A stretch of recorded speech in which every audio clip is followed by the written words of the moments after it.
নমস্কার বন্ধুরা, আশাদের খোঁজে রান্নাঘরে আপনাদের স্বাগত জানাই।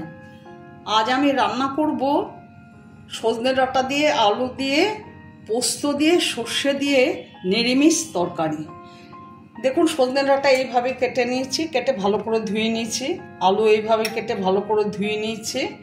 এখানে পোস্ত নিয়েছি, সর্ষে নিয়েছি, ফোড়নের জন্য কালো জিরা আর হলুদ। আমি এবার সর্ষে আর পোস্তটা প্রথমে বেটে নেব, পেস্ট করে নেব। পোস্ত, কাঁচা লঙ্কা আর সর্ষে পেস্ট করা হয়ে গেছে। এদিকে কড়াই গরম হয়ে গেছে, সর্ষের তেল দিয়ে দিচ্ছি।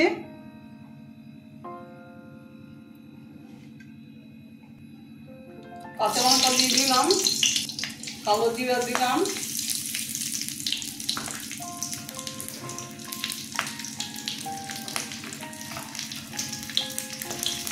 আলুগুলো দিয়ে দিলাম,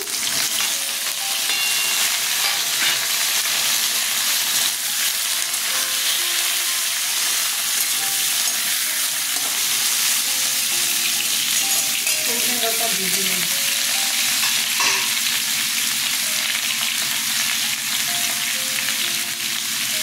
হলুদ দিয়ে দিলাম। আমি অন্যদিন মশলাটা কষিয়ে নিই, সর্ষে বাটা দিয়ে করলে সর্ষেটা কষিয়ে নিই। আজ আমি সর্ষেটা কষলাম না, তার কারণ হচ্ছে সর্ষের সঙ্গে পোস্ত রয়েছে, সেই জন্য ওটা কষিয়ে দিলাম না। আমি এটা কষানো হয়ে গেলে এর ওপরে মশলাটা দিয়ে দেবো, সর্ষে আর পোস্ত।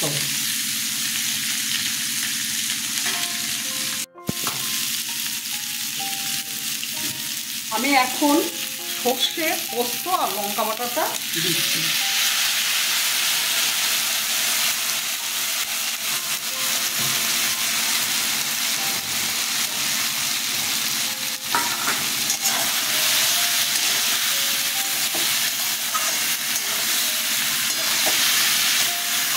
খুব সুন্দর একটা গন্ধ বেরিয়েছে।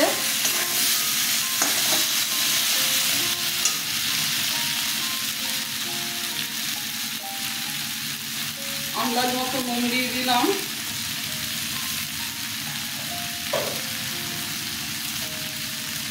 স্বাদ মতো চিনি দিয়ে দিলাম।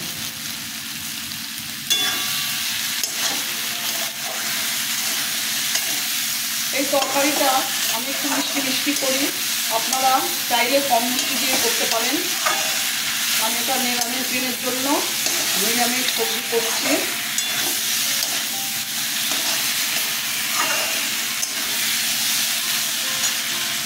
কষানো হয়ে গেছে, জল দিয়ে দিচ্ছি।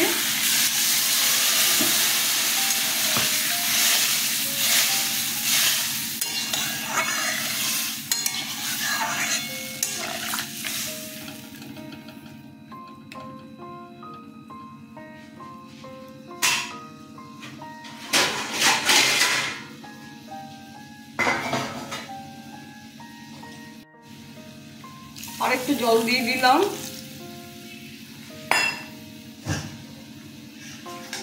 ঢেকে দিচ্ছি, মিনিট 5 পরে ঢাকাটা খুলবো।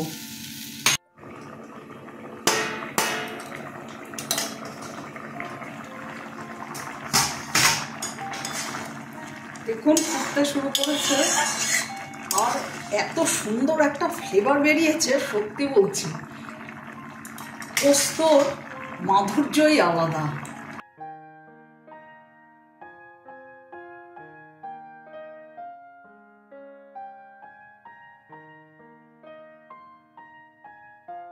যাক, আমি আবার ঢেকে দিচ্ছি, একটু বাদে আবার খুলবো, মিনিট 2-3 বাদে।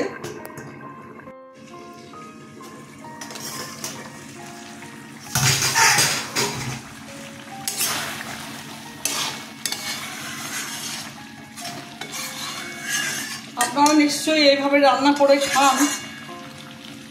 যদি না খেয়ে থাকেন কেউ, এইভাবে সর্ষে দিয়ে, পোস্ত দিয়ে, সজনে দিয়ে রান্না করবেন। সত্যি যেমন গন্ধ তেমন স্বাদ, ভীষণ ভালো লাগে খেতে। আমার এটা রেডি হয়ে গেছে। আমার ভিডিওটা যদি আপনাদের ভালো লেগে থাকে, প্লিজ একটা লাইক, শেয়ার, অবশ্যই নতুন বন্ধুরা সাবস্ক্রাইব করে দেবেন, সাথে কমেন্টস দেবেন। আপনারা ভালো থাকবেন, সুস্থ থাকবেন।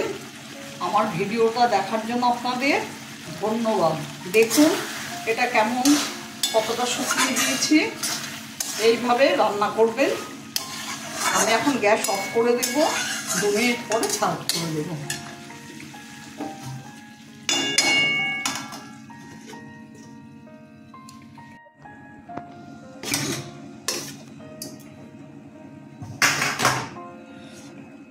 দেখুন কেমন হয়েছে।